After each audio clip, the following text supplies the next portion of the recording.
Oi, Rafa, tudo bem com você?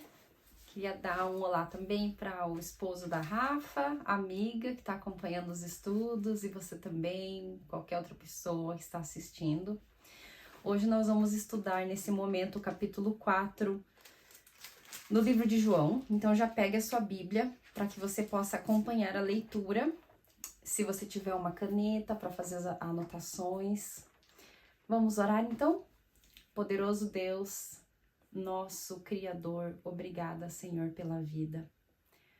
Obrigada, Senhor, por todas as bênçãos que nós recebemos das Tuas mãos a cada dia. Queremos te pedir, por favor, que o Senhor fale conosco nesse momento. Nos dá o Teu Espírito Santo, em nome de Jesus. Amém. Então, o livro de João, o Evangelho de João, ele é repleto de testemunhos. A cada capítulo nós vemos o testemunho de uma pessoa ou de um grupo de pessoas. O que esse grupo, essa pessoa fala sobre esse Jesus? Ele era ou ele não era o Messias? Então essa questão ela permeia o livro todo. E na narrativa de hoje a gente vai ter o testemunho de uma mulher. Vamos começar a leitura? Verso 1. Quando, pois, o Senhor veio a saber que os fariseus tinham ouvido dizer que ele, Jesus, fazia e batizava mais discípulos que João, se bem que Jesus mesmo não batizava, e sim os seus discípulos. Verso 3. Deixou a Judéia, retirando-se outra vez para a Galileia. Aqui a gente percebe algo interessante. Jesus ele não gostava de causar conflitos, ele não era um agitão. Então, ele desviava-se de conflitos toda vez que ele ia percebendo que os ânimos estavam alterados e que ele não era bem quisto em um lugar, ele se retirava. Isso nos dá uma grande lição. O Espírito Santo, que é Deus em forma de pensamento, assim eu falo para as crianças, ele se afasta de nós quando nós não lhe damos ouvido. Então, onde Jesus, onde Deus não é bem quisto, ele se afasta. Não que ele fique longe, ele está sempre perto de nós, aguardando uma oportunidade de ser convidado a fazer parte da nossa vida, dos nossos planos. Verso 4. Ai, esse é lindo, hein? Presta bem atenção. E era-lhe necessário atravessar a província de Samaria.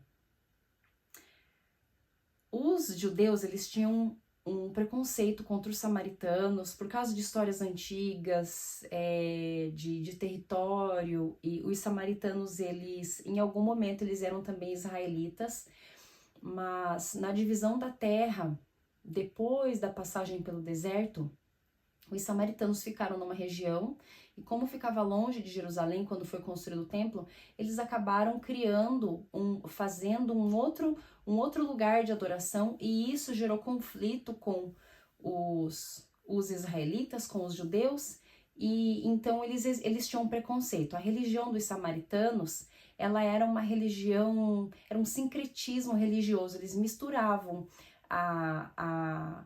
as leis de Moisés com outras tradições pagãs. Então isso criava um preconceito muito grande na mente dos judeus. De forma que, quando a Samaria estava no caminho de um judeu, era preferível fazer um desvio que custava 6 dias a mais de viagem do que atravessar a Samaria. Mas aqui, o evangelista nos diz que era necessário que Jesus atravessasse a província de Samaria. Então vemos aqui a intencionalidade de Jesus. Chegou, pois, a uma cidade samaritana chamada Sicar, perto das terras que Jacó dera a seu filho José. Estava ali a fonte de Jacó. Cansado da viagem, assentara-se Jesus junto à fonte por volta da hora sexta. A contagem das horas nos tempos bíblicos aqui no povo de Israel era bem diferente dessa contagem que nós temos hoje. Então, essa hora sexta, a primeira hora do dia seria a hora que amanhece. Então, estima-se que essa hora sexta seria por volta do meio-dia, a hora mais quente do dia. Verso 7. Nisto veio uma mulher samaritana tirar água. Disse-lhe Jesus: dá-me de beber. Pois seus discípulos tinham ido à cidade para comprar alimentos. Então, olha que interessante. Aqui a gente vê que Jesus, vem uma mulher. É curioso que essa mulher, ela vem na hora mais quente do dia, ela vem sozinha, e nos tempos antigos as mulheres costumavam fazer os serviços em grupos, até para que uma ajudasse a outra e até por proteção de animais, mas essa mulher, ela vem sozinha retirar água do poço na hora mais quente do dia, ou seja, uma hora que ninguém vai trabalhar, que as pessoas talvez até tinham o costume de tirar aquela sonequinha, né? Não sei. Mas é curioso o fato dela ir na hora mais quente do dia. E no verso 8, fica evidente que os discípulos não estavam com Jesus. Talvez não deixa claro aqui na narrativa, mas talvez o próprio Jesus tinha a intenção de encontrar essa mulher, porque ele nunca deixou de ser Deus quando ele encarnou e tornou-se também ser humano.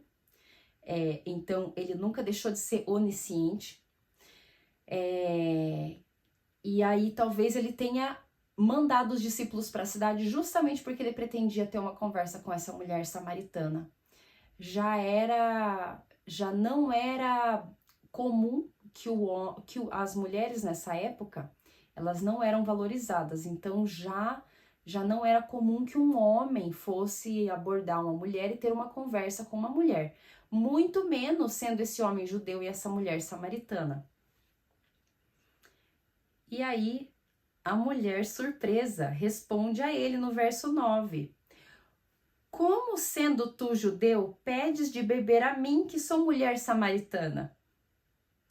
Replicou-lhe Jesus: se conheceras o dom de Deus e quem é o que te pede, dá-me de beber, tu lhe pedirias e ele te daria água viva. Olha a resposta de Jesus. Como sempre, Jesus é muito astuto, perspicaz, e as questões de Jesus e os pedidos de Jesus, ele sempre tinha o objetivo de iniciar uma conversa, de trazer uma verdade. E aqui algo muito interessante do que Jesus diz: se conheceras o dom de Deus. Então ele está falando do presente que Deus enviou à humanidade, ele está falando de si próprio, ele está dizendo para ela: se você estivesse acompanhando as profecias, você saberia que o Messias está entre nós. E você poderia identificá-lo facilmente, né? Ele diz assim: se você soubesse quem é que te pede dar minha água para beber, aí ele diz: você é que pediria para mim água. E aí a mulher, sem entender, ela diz assim, ela debocha. Parece que é comum, né? Que as pessoas com quem Jesus intencionalmente tem uma entrevista debochem dele. A gente viu isso no nosso estudo anterior do capítulo 3, na conversa entre Jesus e Nicodemos. E ela diz assim para ele. Verso 11. Senhor, tu não tens com que atirar e o poço é fundo. Onde, pois, tens água viva? Então, algo que é muito interessante, ela ainda não entendeu que ela está falando com o Messias. Ela não faz ideia de que ela está falando com Deus Criador. Ela não faz ideia. Mas esse Deus Criador, ele se aproxima. E ele já diz ali algumas frases que, se ela tivesse familiaridade com as profecias e ela tivesse atenta às notícias de que o Messias estava entre eles, já seria suficiente para ela entender. E talvez ela estava até dificultando a conversa, como a gente percebeu com Nicodemos também. Talvez ela estava entendendo onde Jesus queria chegar, mas ela estava tentando desviar da conversa. Talvez ela não queria ter essa conversa com Jesus, né? E isso aqui me faz pensar muito em nós. quando o Senhor nos comissiona a fazer algo, Ele nos implica a tomar uma decisão, em muitos momentos a gente vira para Ele e a gente questiona o como. Como é que Ele vai fazer acontecer? Como é que Ele quer que a gente faça isso ou que a gente faça aquilo? De que jeito? E fazendo dessa forma, nós deixamos expressa a nossa falta de fé no poder de Deus. Que é como a mulher diz aqui, né? Como é que você vai me dar água viva se você não tem nem como tirar a água do poço? Você veio pedir para eu tirar água para você, agora você tá falando que vai me dar água viva? De que jeito?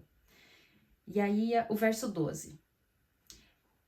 Ela continua ainda com a provocação dela, com o deboche, né? És tu, porventura, maior do que Jacó, o nosso pai, que nos deu o poço, do qual ele mesmo bebeu, e bem assim seus filhos e seu gado? Então, olha que interessante. Ao mesmo tempo que ela se faz desentendida, mas ela já está entendendo. Porque Jesus, ele fala, ó, se você soubesse quem é que está falando com você, você é que pediria água.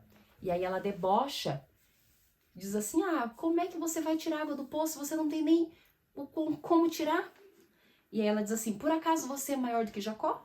Então olha o deboche dela, olha o deboche. Que é o pai da nação, né? Jacó, ele teve um momento, um encontro com o próprio Jesus Cristo.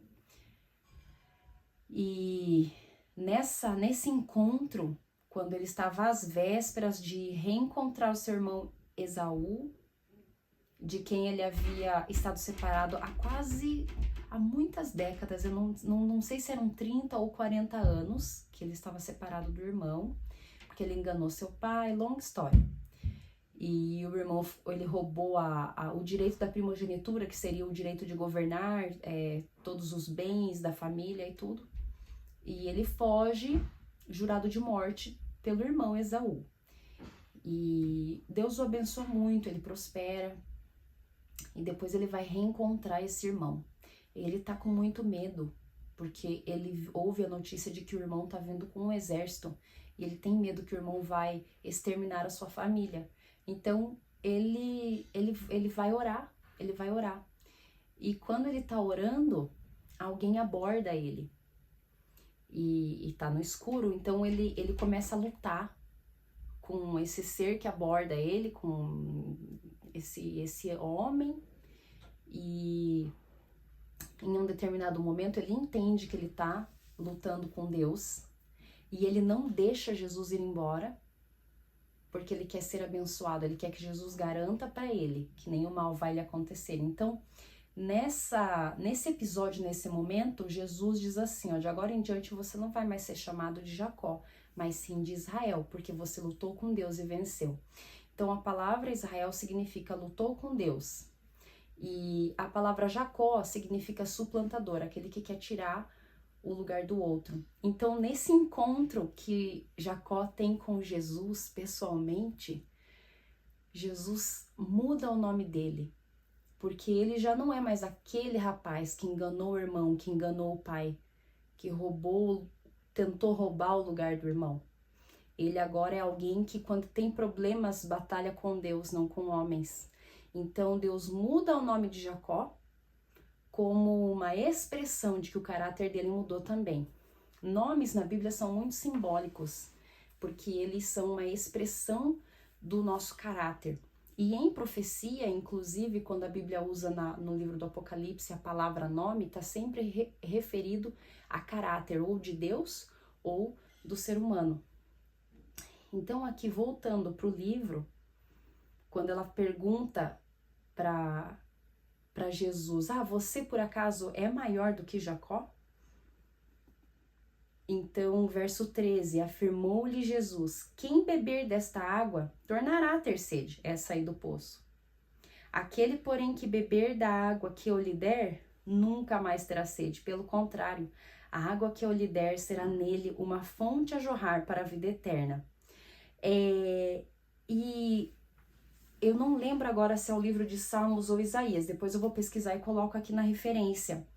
Mas tem um texto profético que fala da vinda do Messias. Tem, olha, centenas de textos proféticos falando da vinda do Messias. Muitos deles, mas em especial esse que eu quero colocar depois na legenda, compara a vinda do Messias a uma fonte de água abundante, que quem bebe dessa água nunca mais volta a ter sede. Então essa mulher, quando Jesus vai falando essas coisas para ela, e fica registrado aqui do Evangelho de João, ficou registrado aqui no Evangelho de João para que a gente fizesse essa ligação entre o que Jesus está falando para ela, comparando a si próprio com a água, uma água que é viva, uma água que quem prova nunca volta a ter sede, a água que sacia. Jesus é a água que sacia. E para ela também, porque os samaritanos, eles eram familiares com as escrituras, eles conheciam as escrituras. Então, da mesma forma como para Nicodemos, o que Jesus falou para Nicodemos, para essa mulher, o que Jesus está falando para ela, não é out of the blue. Ela entende o que Jesus está dizendo, mas ela se faz de desentendida porque ela quer fugir da conversa, ela quer fugir desse encontro.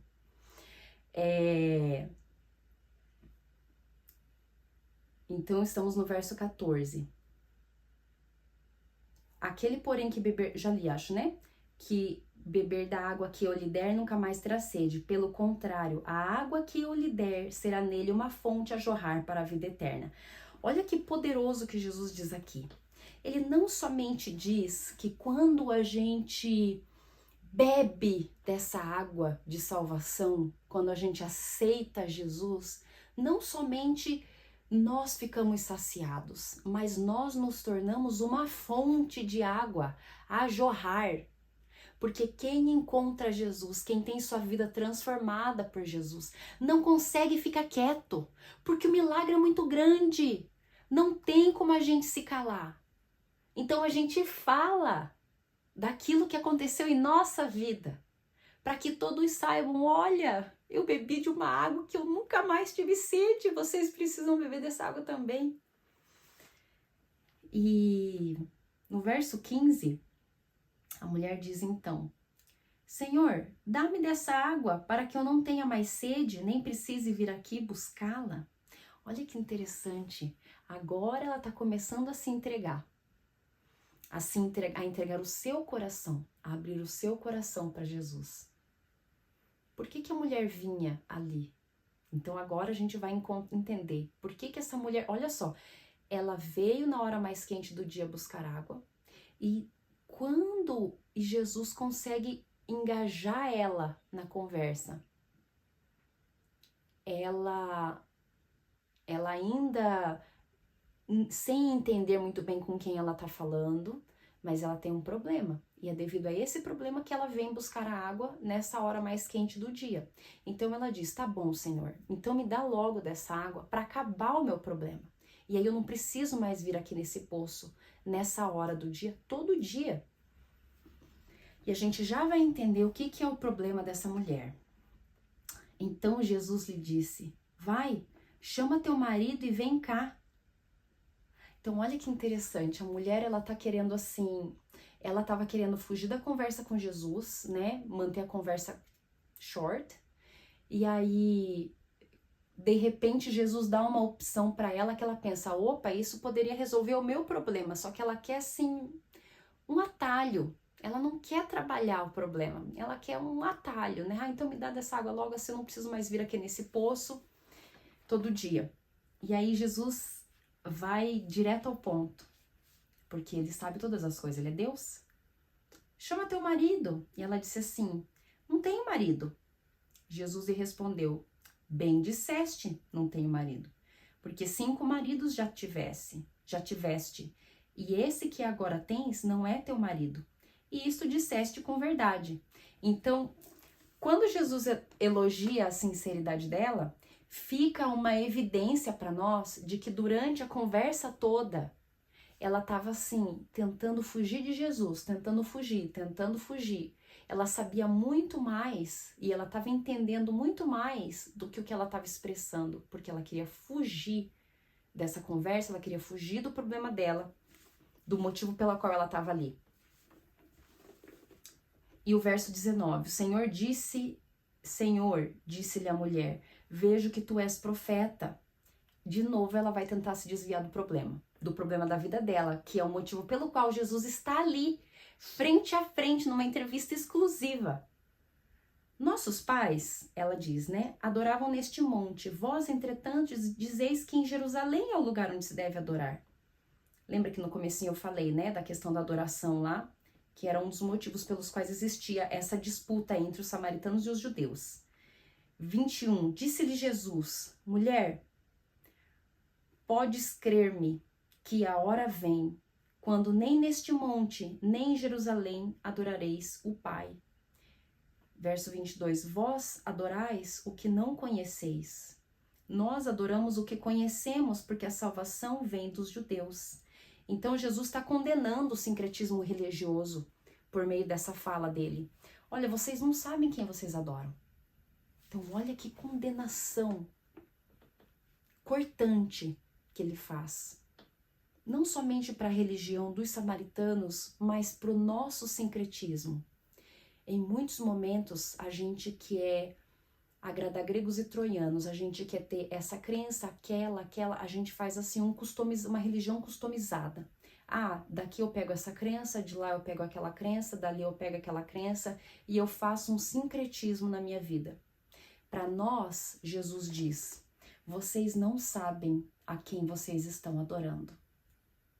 Olha que frase profunda. Eu vou retomar essa fala de Jesus no dia que a gente fizer o estudo sobre o bem e o mal, tá bom? Sobre a origem do mal.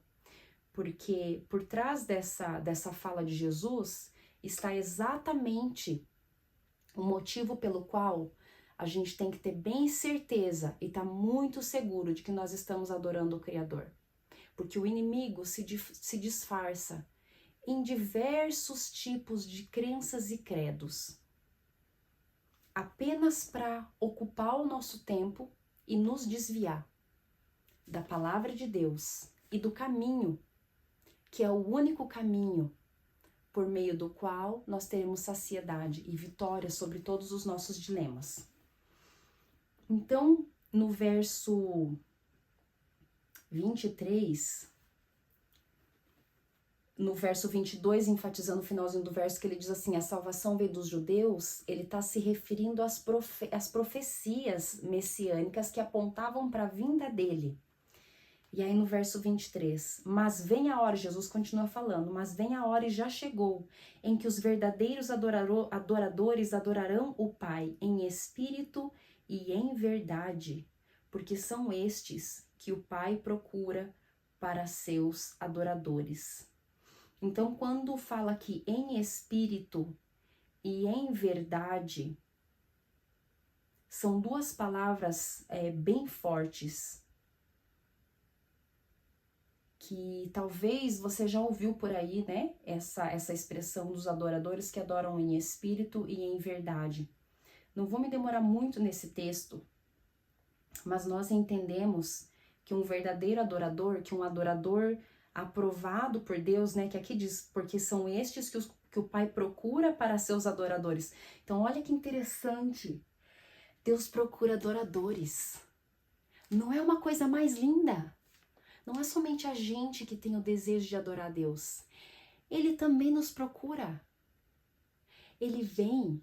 Quando Jesus está falando aqui para ela, porque são esses que o Pai procura, ele está narrando exatamente o que ele está fazendo, que a gente leu lá no início do capítulo, né? Verso 4, e era-lhe necessário atravessar a província de Samaria. Ele foi lá procurar essa adoradora, porque ela era sincera, mas ela estava num sincretismo religioso, ela estava numa mistura de crenças, com a vida bagunçada, já havia tido 5 maridos, nenhum foi marido de verdade, esse era o motivo pelo qual ela se escondia, esse era o motivo pelo qual ela ia no poço meio, o sol pleno, sozinha, esse era o motivo pelo qual ela queria um alívio imediato de Jesus, da água da vida, para ela não precisar voltar naquela situação vexatória, em que talvez se alguém a visse, poderia criticá-la, apontá-la, mas Jesus tinha algo muito maior para oferecer.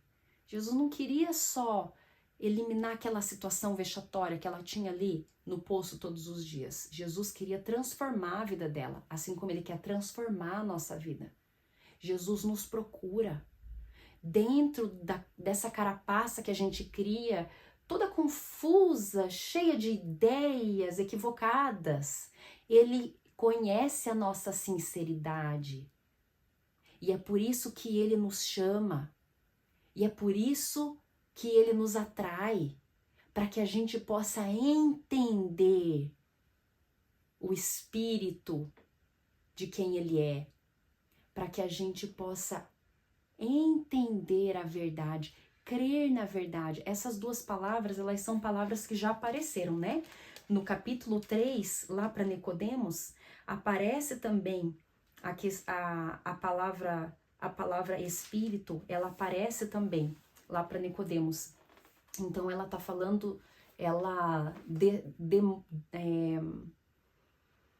também nos revela nesse capítulo aqui que a gente está lendo agora, da mesma forma como lá no capítulo de Nicodemos, Jesus usa essa palavra referindo-se ao nascer de novo, aquele que nasce do Espírito.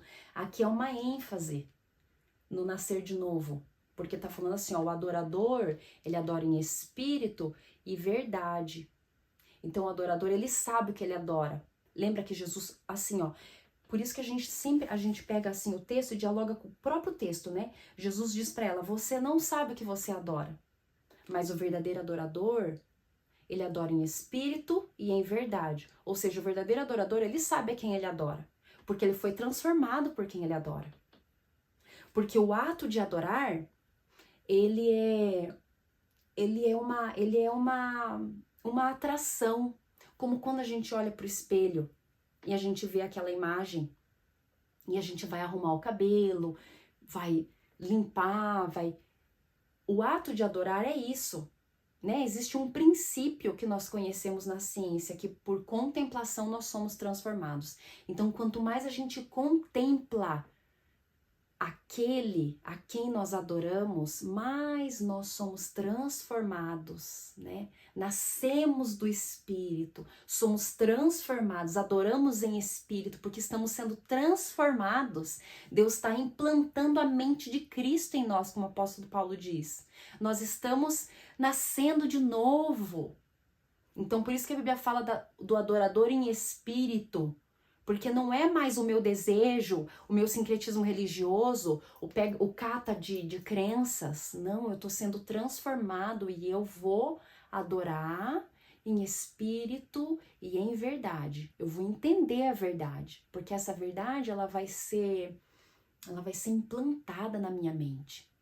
Por meio da minha permissão, Deus vai me conduzir para que eu entenda a verdade. Continuando a nossa leitura, o verso 24, de certa forma no verso 23 e 22, Jesus também está explicando para ela que já chegou o tempo em que essa boa nova da salvação de um Deus de amor seria espalhada de tal forma que não faria mais sentido nenhum que todos os adoradores do mundo se concentrassem em Jerusalém. Verso 24. Deus é espírito e importa que os seus adoradores o adorem em espírito e em verdade. Então, aqui Jesus está enfatizando também a nossa natureza espiritual, que é uma capacidade que a gente tem, que Deus nos criou com essa capacidade de buscar algo além, buscar algo mais.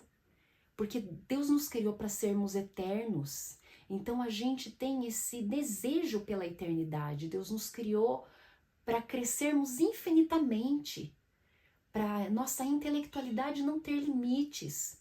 Deus nos criou para que o nosso padrão moral fosse sempre se elevando Porque por contemplação a esse Deus Criador eterno e infinitamente maior, pouco a pouco somos transformados.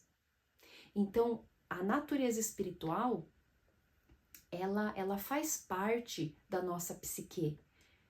Um compartimento muito distinto, que inclusive alguns cientistas acreditam que no cérebro, quando nós estamos exercendo a espiritualidade por meio das nossas orações, estudo da Bíblia, há muita atividade cerebral nessa região aqui. É uma região que ela só tem atividade quando estamos em oração, quando estamos estudando a Bíblia. Ela não tem atividade em outros momentos. Então isso nos mostra que de forma muito especial Deus tem um lugar físico dentro da nossa mente. Não é incrível? Agora, continuando a nossa leitura, no verso 25. Eu sei, respondeu a mulher, que há de vir o Messias, tá vendo? Então, ela sabia de tudo desde o começo, mas ela que estava tentando desviar da conversa. Chamado Cristo, quando ele vier, nos anunciará todas as coisas. Então, veja como ela tinha uma percepção acurada de qual é o papel do Messias. O Salvador, ele vem para dar testemunho de Deus. E aqui, verso 26, disse-lhe Jesus, eu o sou, eu que falo contigo. Verso 27, neste ponto chegaram os seus discípulos e se admiraram de que estivesse falando com uma mulher. Todavia, nenhum lhe disse, que perguntas? Ou, por que falas com ela? Eles não tiveram coragem, né? Verso 28. Quanto à mulher, deixou seu cântaro, foi à cidade e disse àqueles homens, vinde comigo e vede um homem que me disse tudo quanto tenho feito. Será este porventura o Cristo? Então, olha que interessante, a mulher que estava tão preocupada com a sua reputação e com a água, que Jesus lhe desse água para que ela nunca mais precisasse retirar a água do poço, quando ela entende que ela está diante do Criador, ela larga seu cântaro e sai correndo. Ela não está mais nem preocupada se ela estava com sede, se Jesus estava com sede, quem está com sede. Ela entende que ela encontrou o que ela estava procurando. E ela corre até a cidade. E ela convida aquelas pessoas. Então aqui também, nesse verso 28, a gente percebe uma sequência de como que nasce um adorador, né? Não é disso que está falando também aqui um pouco? Que Deus, ele procura os adoradores e ele fica feliz com aqueles que o adoram em espírito e em verdade. Então, Jesus vai ao encontro dela, ele procura os adoradores. E ele oferece salvação, ele oferece transformação. Então, aquele que é transformado por Jesus, ele não fica parado, ele está em movimento. Não tem como, é natural. Assim como é natural uma semente germinar e produzir frutos, também aquele que conhece a Jesus, aquele que recebe a natureza espiritual, aquele que é transformado, que nasce de novo, que é nova criatura, como Jesus disse para Nicodemos, que todos nós precisamos ser, ele não consegue mais se conter. E ela diz aos homens. Então veja que essa mulher que estava com tanta vergonha, ela foi transformada, ela não tem mais vergonha. Ela volta para a cidade e ela procura as pessoas, ela confronta as pessoas, ela não tem mais por que fugir, ela não tem mais por que se esconder. E aí ela convida aquelas pessoas. Será este porventura o Cristo? Eu achei curioso essa pergunta aqui no livro, nesse capítulo, porque ela é uma pergunta que ela se repete, né? Em todos os capítulos, de certa forma. No capítulo 3, por exemplo, não vem essa pergunta, se Jesus é o Cristo. Mas Nicodemos, ele fala, eu sei que você deve ser um profeta, né? Porque pelos sinais que você faz, mas ele não confessa que Jesus é o Messias. Então, o testemunho de Nicodemos, ele ficou em aberto. Eu já falei que Nicodemos vai voltar no livro. Então, vamos aguardar até lá, até ele reaparecer, para a gente ver como é que Nicodemos, ele fecha esse encontro com Jesus. Foi transformado ou não foi transformado? Essa mulher foi transformada. Imediatamente, ela aceitou a salvação, ela aceitou a água viva e ela leva isso para os outros. Será que esse não é o Cristo? Ela leva essa questão para os outros. Porque, no fundo, todo o conflito entre o bem e o mal repousa numa questão: Deus é bom ou mal? Essa questão, ela está por trás de toda a dúvida que temos quando vemos atrocidades, quando sofremos coisas terríveis. E essa dúvida, só quem pode responder essa questão, só quem pode responder somos nós. Deus está constantemente dando evidências do seu caráter. Assim como Jesus deu evidências de quem ele era para essa mulher. Mas a mulher, ela leva a pergunta que ela mesma tinha antes. Porque é a pergunta que todo mundo tem no momento, naquele momento. Quem é o Cristo? Quem entre nós é o Cristo? Verso 30. Saíram, pois, da cidade e vieram ter com ele. Então as pessoas aceitam o convite dessa mulher. Que transformação! De uma pessoa envergonhada, de uma pessoa que tentou esconder a própria história, de uma pessoa que queria desviar da conversa. Agora uma evangelista. E uma evangelista respeitada, porque as pessoas aceitaram o convite dela. Então, o que será que essa mulher deve ter falado para essas pessoas? Você já pensou a empolgação dessa mulher? E o que ela deve ter falado? Que aqui nas entrelinhas a gente não tem certeza, né? A gente não fica claro. Verso 31. Nesse inteirinho, então, enquanto a mulher vai na cidade e esse diálogo entre ela e os moradores da cidade acontece, fica Jesus com os discípulos, dizendo: Mestre, come. Eles tinham ido comprar comida, né? 32. Mas ele lhes disse: uma comida tenho para comer que vós não conheceis. E Jesus estava sempre falando por parábolas. Verso 33. Diziam então os seus discípulos uns aos outros: ter-lhe-ia porventura alguém trazido o que comer? Disse-lhe Jesus: a minha comida consiste em fazer a vontade daquele que me enviou e realizar a sua obra. Jesus é visto nos evangelhos, não somente no livro de João, em muitos momentos negligenciando as suas necessidades físicas. Porque ele queria tanto suprir a necessidade do outro que ele esquecia de si mesmo. Porque se ele estava com sede de verdade, quando ele abordou a mulher, ficou sem água, certo? Tanto que tem um outro episódio que é narrado em mais detalhes no livro de Mateus, ou aqui nesse livro de João mesmo, talvez mais pra frente a gente vai ver. Que a própria mãe de Jesus e os próprios irmãos de Jesus acham que Jesus está ficando meio louco, porque ele está ficando muito tempo sem comer, e ele anda fraco, então eles ficam preocupados que ele esteja levando o ministério assim muito intensamente. E aí é uma história bem legal, acho que lá pra frente ela vai aparecer aqui no livro de João, mas vamos voltar aqui para a leitura nesse momento.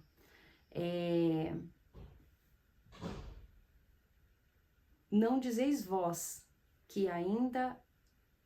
Tá, peraí, me perdi um pouquinho aqui. Isso, realizar a sua obra, né? Verso 35. Não dizeis vós que ainda há 4 meses até a ceifa? Eu, porém, vos digo, erguei os olhos e vede os campos, pois já branquejam para a ceifa. Então, na Bíblia, especialmente nas falas de Jesus, ele está constantemente trazendo exemplos do cenário onde ele estava, para que as suas lições elas ficassem bem gravadas no coração dos discípulos. E nesse momento aqui, ele está se referindo às pessoas da época mesmo, que já estavam todas familiares com a a profecia de que mais ou menos naquela época era para vir o Messias, porque existia uma contagem de tempo, né? Acho que eu já mencionei num desses estudos. Essa contagem de tempo, ela é do capítulo, essa profecia do nascimento do Messias é a profecia do capítulo 9 de Daniel. Então foi profetizado para Daniel uma contagem de tempo até vir o Messias. E o povo judeu era familiar, eles decoravam a Bíblia naquele tempo, que era o Velho Testamento, né? Eles decoravam a Torá inteira. Então, todo mundo sabia as profecias. Agora, continuando aqui, verso 36. O ceifeiro recebe desde já a recompensa e entesoura o seu fruto para a vida eterna. E dessa arte se alegra tanto o semeador como o ceifeiro. Pois no caso é verdadeiro ditado, um é o semeador e outro é o ceifeiro. Eu vos enviei para ceifar o que não semeastes, outros trabalharam e vós entrastes no seu trabalho. Então aqui Jesus está falando de algo muito especial. Desses semeadores foi João Batista. João Batista preparou o terreno para que Jesus, quando Jesus começasse o seu ministério, a população já estivesse preparada para reconhecer o Messias. Então, Jesus, de certa forma, está dando até uma crítica para os discípulos, né? As pessoas estão com o coração sedento. Vamos pegar essa figura de linguagem porque tem bem a ver com Jesus se chamando a água da vida. E os discípulos, eles ignoram o fato, porque eles chegam numa posição bem avantajada, eles estão com Jesus, eles estão com o cara que faz os milagres. Então eles não percebem o quanto eles poderiam avançar mais se eles percebessem o privilégio do qual eles desfrutavam, o quanto eles poderiam, se eles tirassem aquele preconceito dos olhos, o quão mais ativos e eficientes eles poderiam ter sido, né? E de fato foram muito eficientes depois que Jesus foi para o céu. Mas eles precisaram ali de um momento de transformação também. Continuando aqui, verso 39. Muitos samaritanos daquela cidade creram nele, em virtude do testemunho da mulher que anunciara: ele me disse tudo quanto tenho feito. Vindo, pois, os samaritanos ter com Jesus, pediram-lhe que permanecesse com eles e ficou ali 2 dias. Muitos outros creram nele por causa da sua palavra. Então, olha que interessante. Muitos creram em Jesus por causa do sinal, né, da evidência,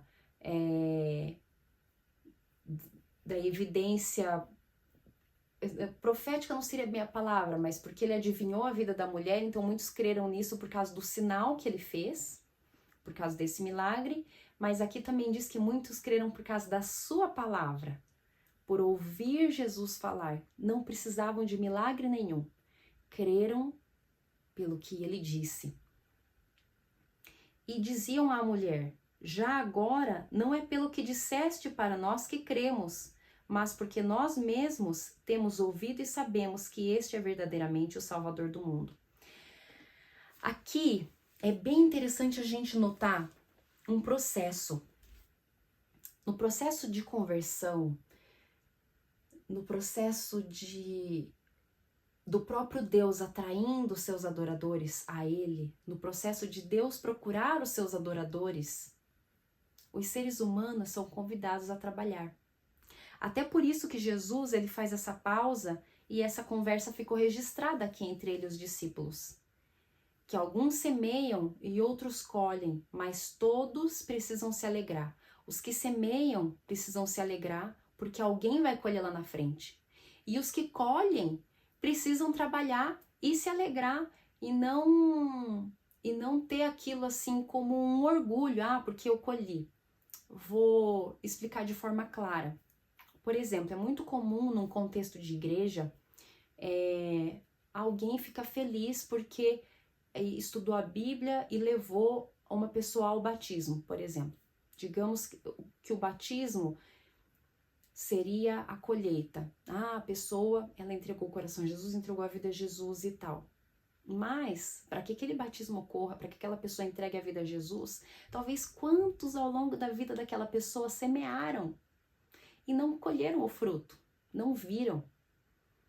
Mas, como Jesus está dizendo aqui, com certeza se alegraram, porque pensaram, estou lançando aqui uma semente e a palavra de Deus, ela é sempre eficaz, ela nunca volta vazia. Então, lá para frente, vai frutificar. E o que é muito lindo também da gente perceber, a importância de nós testemunharmos daquilo que Deus tem feito em nossas vidas. Não interessa o tamanho do milagre, não interessa. Quanto mais a gente fala das coisas que Deus faz em nossa vida, mais nós atraímos as pessoas a Ele, para que elas possam por si próprias buscar e serem também transformadas, terem também as suas necessidades atendidas, porque cada um precisa de um milagre diferente. E o milagre que a mulher precisava era diferente do milagre do que aquelas outras pessoas da cidade ali precisavam, tanto que eles dizem, já não cremos pelo que você disse para nós, mas porque nós mesmos ouvimos e sabemos que este é verdadeiramente o Salvador do mundo. Uma pausa aqui. No capítulo anterior, no capítulo 3, não foi feita nenhuma declaração de fé em Jesus. Mas aqui aparece a convicção dessas pessoas dessa cidade. Ele é verdadeiramente o Salvador do mundo. Então, trazendo de volta para o contexto do Evangelho de João, que traz os testemunhos das pessoas, né? É uma coleção de testemunhos do que cada um falou sobre Jesus Cristo. Então fica aqui essa belíssima declaração de fé dos samaritanos dessa cidade.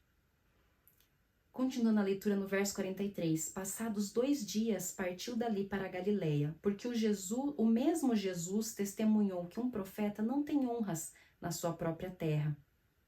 Assim, quando chegou à Galileia, os galileus o receberam, porque viram todas as coisas que ele fizera em Jerusalém por ocasião da festa, a qual eles também tinham comparecido. Então lembra naquela festa lá, a gente viu, eu não sei se foi no capítulo 3 ou foi no capítulo 2, que é uma festa que Jesus ele foi e ele faz uma purificação do templo. Ele expulsa todos os comerciantes e aí depois ele faz inúmeros milagres e com as pessoas respondendo às orações, os anseios, o motivo pelo qual aquelas pessoas estavam lá. Então aqui está dizendo que quando Jesus chega na Galileia, os galileus o receberam com muita alegria, porque já tinham visto Jesus em ação lá naquela festa no templo. Algo que também nos chama atenção aqui é que fica evidente que Jesus não realizou nenhum milagre na sua terra, na terra de Nazaré. Ele não foi benquisto lá, ele foi rejeitado lá. Eles não enxergaram que ele é Deus, Criador e o Messias. Continuando no verso 46, dirigiu-se de novo a Caná da Galileia, onde da água fizera vinho, lá onde ele começou seu ministério. Ora, havia um oficial do rei, cujo filho estava doente em Cafarnaum. Tendo ouvido dizer que Jesus viera da Judeia para a Galileia, foi ter com ele e lhe rogou que descesse para curar seu filho que estava à morte. Verso 48. Então Jesus lhe disse: se porventura não virdes sinais e prodígios, de modo nenhum crereis. Mas o homem diz assim. Então ele lhe rogou. Então Jesus testa a fé dele. Olha que interessante, né? O homem pede para que Jesus cure o seu filho. Aqui diz, né, que ele rogou que descesse para curar seu filho. Então ele fala: por favor, Senhor, vem na minha casa e cura meu filho. E esse homem, ele era um oficial do rei, não fica evidente, era um homem de alta posição, talvez não fosse nem judeu, porque o rei não era judeu. Nessa época, o povo de Israel está sob o domínio do Império Romano e os governadores, os reis, nenhum deles era judeu. Todos eram romanos. Então, talvez esse oficial do rei fosse também um romano. mas ele reconhece que tem algo especial em Jesus, que Jesus pode ajudá-lo. E ele busca Jesus, mas Jesus testa a fé dele. Ele diz assim, então se você não vir nenhum sinal, você não vai crer? E aí o oficial lhe roga, Senhor, desce antes que meu filho morra. E Jesus responde, vai, disse-lhe Jesus, o teu filho vive. O homem creu na palavra de Jesus e partiu. Já ele descia quando os seus servos lhe vieram ao encontro, anunciando-lhe que o seu filho vivia. E olha que interessante, ele queria confirmar a fé que ele teve na palavra de Jesus, que Jesus falou e a doença deixou o menino. Então indagou deles a que hora o seu filho se sentira melhor. Informaram, ontem, à hora 7ª, a febre o deixou. A hora 7ª a gente já entendeu, né? É por volta da hora mais quente do dia ali, talvez 1 da tarde, 2, era talvez a hora que o homem encontrou Jesus. Com isso, verso 53, reconheceu o pai ser aquela precisamente a hora em que Jesus lhe dissera, teu filho vive, e creu ele e toda a sua casa. Foi este o segundo sinal que Jesus fez depois de vir da Judéia para a Galileia. Então agora vamos meditar um pouco, vamos desmembrar um pouco essa história da cura do filho do oficial do rei. Então o oficial do rei, ele não era um judeu. Ele se aproxima de Jesus. Vamos imaginar que Jesus está cercado de uma multidão aqui. E que em esse homem se aproximar de Jesus, isso requer uma grande coragem dele. Na posição que ele tem, sendo um romano que, de certa forma, era o povo superior aos judeus, porque era o povo que estava dominando os judeus. Então esse homem, ao ele rogar que Jesus cure o seu filho, ele precisa passar por cima do orgulho dele. Isso nos ensina que para que a gente receba milagre, a gente precisa se humilhar. Eu disse, acredito que foi no estudo do 1º capítulo ou do 2º, que a gente não vê milagre sem obediência. Não tem milagre sem que a gente se humilhe, sem que a gente reconheça a nossa insignificância e sem que a gente reconheça a majestade e a autoridade de Deus sobre a nossa vida. Então Jesus, ele volta para esse homem e ele diz, então você não vai crer se você não ver nenhum sinal? Olha como Jesus, ele vai assim no coração daquele homem. A questão daquele homem que fica assim na superfície para todo mundo é que ele estava apenas preocupado com seu filho. Então ele queria ele só queria um milagre, assim um milagrinho lá, uma cura. Era como a mulher, ela só queria resolver aquele probleminha ali do meio-dia, buscar água lá no poço, ela não queria assim resolver toda a vida dela. Mas não é isso que Jesus tem para oferecer.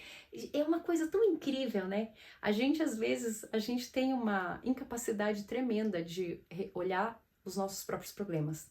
A gente leva para Jesus um problema que é assim, é um cabelo branco, perto do tanto de ferida emocional e doença e tudo, e todo tipo de confusão e tragédia que tem na nossa vida. E Jesus, quando ele chega, ele quer resolver tudo. Ele quer resolver tudo. Ele não quer só dar um milagrinho lá, uma coisinha que você precisa naquele momento. Não, ele quer resolver tua vida inteira. É por isso que Jesus, ele vira pro homem e ele fala assim, então se eu não fizer um sinal para você, você não vai crer em mim?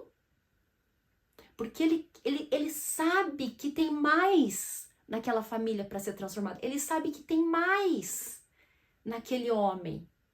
A necessidade daquele homem e daquela família é maior do que só a cura daquele filho. E aí o homem roga, olha que interessante as palavras. Ele é um oficial romano, ele trabalha para o rei. Ele é importante, mas ele roga para Jesus. Ele roga. Pela segunda vez, a Bíblia diz, né? E rogou-lhe o oficial, Senhor, desce antes que meu filho morra. Então, aqui nessa frase, inclusive, já fica evidente o reconhecimento dele de que Jesus é o Messias, né? A forma como ele se refere, Senhor. E aí então Jesus concede o milagre, porque naquela segunda vez que ele roga, Jesus entende que o coração dele se entregou e que ele creu. Então Jesus concede o milagre. E Jesus diz: vai, teu filho vive. E o homem creu na palavra de Jesus e partiu. Isso também me faz pensar na nossa responsabilidade quando nós queremos um milagre de Deus em nossa vida. A nossa responsabilidade em viver de acordo com aquele milagre. Quando a gente vive de acordo com algo que acreditamos, o nosso cérebro começa a criar caminhos neuroniais que nos dão soluções e viabilizam aquela crença para que torne-se verdade. E nesse aspecto, nós recebemos do Criador o poder de criar com as nossas palavras, com os nossos pensamentos. Tem esse ditado, né, que fala: a palavra é poder. E olha como é uma coisa tremenda e linda. O Evangelho de João, ele apresenta Jesus como a palavra de Deus. Ele era o verbo que estava com Deus no princípio da criação. Nada do que existe foi feito sem ele. Por meio dele, tudo que foi feito se fez. Então Jesus é a palavra de Deus em ação. E aí, aqui a gente vê o poder da palavra. O homem creu na palavra de Jesus. Ele creu e ele voltou para casa contente, mesmo sem a certeza. Mas ele voltou contente. Já ele descia quando os seus servos lhe vieram ao encontro, anunciando-lhe que o seu filho vivia. E aí ele queria uma evidência da fé dele, para ele dizer: eu sabia que Jesus tinha curado naquela hora. E aí ele pergunta, né, que hora que o menino tinha se sentido melhor. Eles o informaram, e aqui, nessa frase, a gente vê qual era o objetivo de Jesus e por que que ele testou a fé daquele homem em público. No final do verso 53, e creu ele e toda a sua casa. Deus queria transformar a família toda. Ele não queria só ser o gênio da lâmpada, que atende alguma coisa lá, pronto, e depois você vai embora, vira as costas, volta pro sincretismo religioso, pro mix de ideias. Não. Ele quer um adorador que adore em espírito e em verdade. Um adorador que sabe o que está adorando. Um adorador que tem o desejo de se relacionar com ele. E se a gente parar para pensar na palavra adorador, ela já implica isso. Um adorador só pode ser aquele que adora, aquele que contempla. Então, um adorador só pode ser adorador se passa tempo com aquele a quem adora. E por contemplação somos transformados. Então, quanto mais tempo a gente passa com Deus, mais Ele implanta em nós o seu espírito. E mais semelhantes a Ele ficamos. Nessa história também chama atenção o fato de que basta um ter uma fé genuína para que todos ao redor se convertam. E nessa história também é muito lindo a gente perceber como Jesus ele se importa com as famílias. E é por isso que ficou registrada essa frase aqui: e creu ele e toda a sua casa. Deus quer transformar todo mundo. Ele quer transformar todas as famílias. E quando ele transforma um, não tem como a família permanecer igual. Porque aquele um que é transformado, ele torna-se uma fonte de água viva a jorrar. A água da vida, que é Jesus. Aquele que é transformado não fica calado. Aquele que é transformado, ele manifesta a transformação. E com essa frase a gente encerra o nosso estudo do capítulo 4 de João. E eu quero orar com você, para que o Senhor te ajude a ser um verdadeiro adorador, um adorador que adora em espírito e em verdade. Que Ele te dê o desejo de passar tempo com Ele, estudando a sua palavra, na companhia dEle, a fim de que você seja transformado. Não somente você, mas você e toda a sua casa. Vamos orar? Poderoso Deus que habita nos altos céus, obrigada, Senhor, porque o Senhor sempre nos procura. Obrigada, Senhor, porque essa história ficou registrada aqui na sua palavra, para que a gente tenha certeza de que o Senhor faça o possível e o impossível para se fazer presente em nossa vida, para nos encontrar de forma individual, de forma inconfundível. Santo Deus, eu quero te pedir, Senhor, que o Senhor nos ajude a enxergar as evidências que o Senhor coloca em nossa vida e em nosso caminho, de que o Senhor é bom. Nos ajude a fazer a decisão de entregar os nossos dias a Ti. Nos ajude a ter o desejo de nascer de novo. Nos transforma, Santo Deus. Nos faz parecidos contigo. Nos dá a água da vida.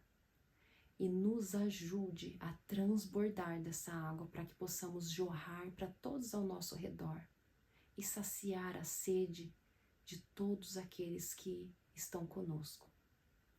Senhor, ajuda-nos a crer e junto conosco toda a nossa casa. É o que nós te pedimos em nome de Jesus. Amém.